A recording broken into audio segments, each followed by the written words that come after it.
I am 84 years old, and I have outlived almost everyone who ever knew the real me. That's not a flex. That's a sentence. I'm sitting at a small oak desk that's older than most of you watching this. The wood is scarred with rings from coffee cups and cigarette burns from a man who thought he had time. The attic smells like dust and cold insulation. In winter, the air gets so sharp up here, it feels like it's shaving the inside of your nose. My fingers are stiff, knuckles swollen, veins like blue wires under thin skin. And in my hands is a little brown address book. It's not heavy, but it weighs more than a coffin. The leather is cracked. The corners are soft from decades of being shoved in drawers. When I open it, the pages whisper, dry, brittle, yellow like old teeth. Names in fading blue ink, handwritten, careful at first, then sloppier as the years went on, and so many of them are crossed out. Thin blue lines through people who used to laugh so loud the neighbors complained. Thick angry slashes through men I once called brothers. Some names are crossed twice, like I needed to be extra sure they were gone. You think losing people is the worst part of aging. It's not. The worst part is realizing you started losing them long before they died. You stopped calling first. You stopped showing up. You stopped telling the truth about how scared you were. And now the silence in your house has an echo. Listen to me carefully. If your phone is full of contacts but your weekends are empty, you're already writing in your own little book. You just don't see the ink yet.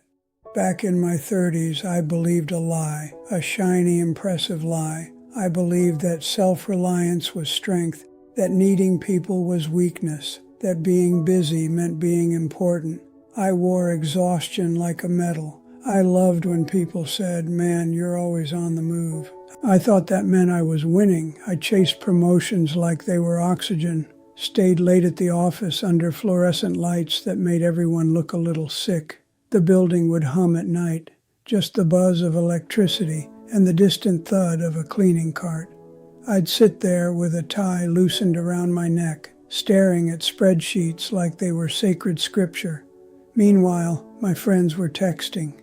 Beer tonight, games on Sunday. Hey man, you good? Haven't seen you. I'd type back, crazy week. Soon. Soon is a dangerous word. Soon means never, stretched politely across time. I started skipping birthdays, then weddings, then simple Tuesday night dinners. I told myself I was building something, securing the future, being responsible. Truth, I didn't want anyone to see the cracks. I didn't want them to know I was anxious. That I sometimes sat in my car after work and just stared at the steering wheel because I didn't feel like going home to an empty apartment. I didn't want to admit I was lonely while pretending to be ambitious, so I kept it surface level. I'd show up once every few months, loud, charming, buying a round of drinks, smell of whiskey and cheap cologne, slapbacks, big stories. Then I'd disappear again before anyone could ask a real question. They kept inviting me. For years, they kept inviting me. That's the part that hurts. They didn't abandon me. I trained them to stop expecting me. There's a difference. The lie was simple. I don't need anyone. That lie ages badly. The turning point came on a night I can still taste.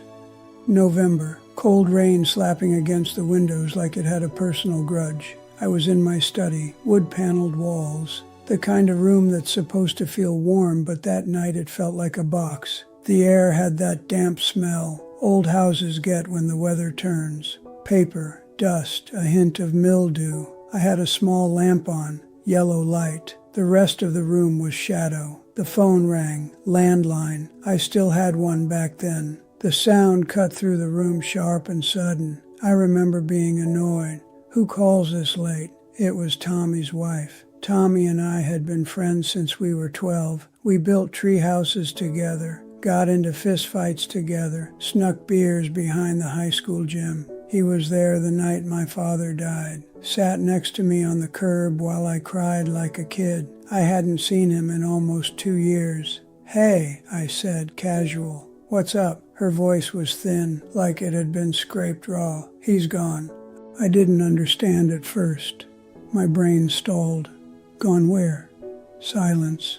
Then, "Cancer. It spread fast. He went this morning."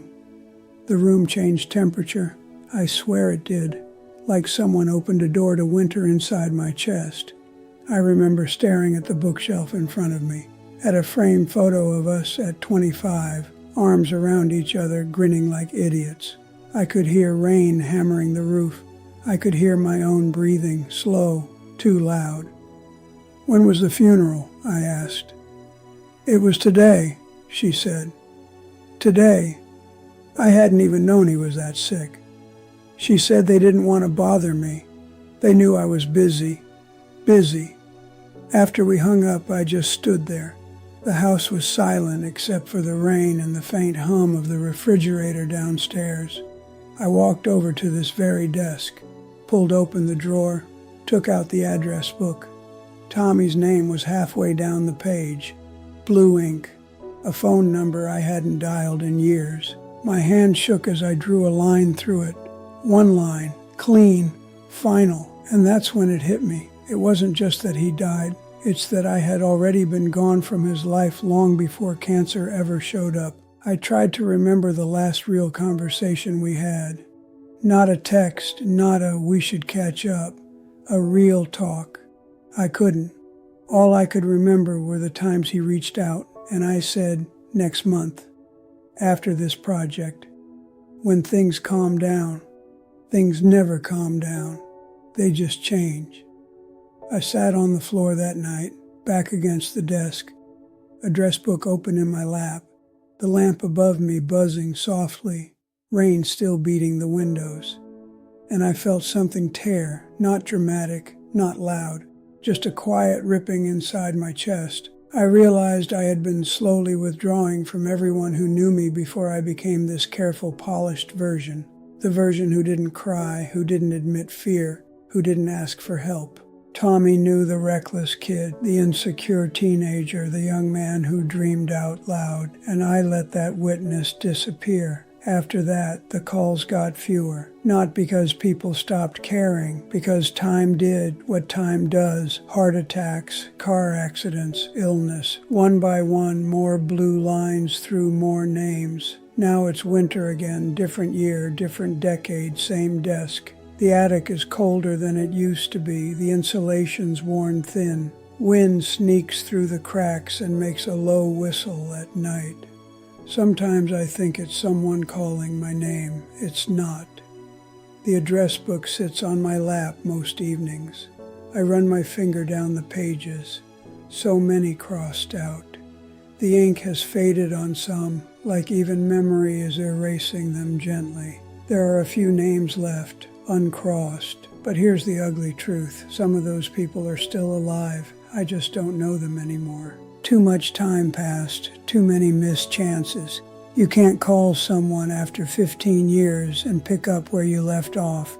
Not really. There's a stiffness, a politeness. You become a guest in a life you once had keys to. The house is quiet, too quiet. The refrigerator hums. The clock ticks like a metronome for regret. I eat dinner alone most nights, the smell of reheated soup filling the kitchen. No laughter, no overlapping voices, no one saying, "Remember when..." That's the part that stings. No one alive who remembers me before I became this cautious, trimmed-down version.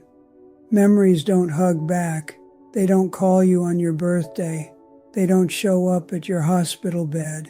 You think you have time to reconnect, to circle back, to fix it. You don't. So now I'm going to stop talking about me and talk about you. Yeah, you. If you have someone in your life who knew you before the armor, call them. Not a like, not a quick emoji. Call them. If you're waiting to feel less busy, less stressed, less embarrassed about your flaws, you'll be waiting at my age with a book full of ghosts. Drop the performance. Tell your friend you're struggling. Tell your brother you miss him. Drive across town for no reason except to sit on a couch and talk nonsense. Show up messy. Show up tired. Show up honest. Because one day you'll pick up your own version of this address book. Maybe it's a phone. Maybe it's a social media list. And you'll realize half the names are gone and the other half don't really know you anymore. Don't outlive your circle emotionally before you outlive them physically. Don't be the person everyone describes as he was always busy. Be the one they say he was there. I am 84 years old. The room is cold, the book is thin, and the silence is loud.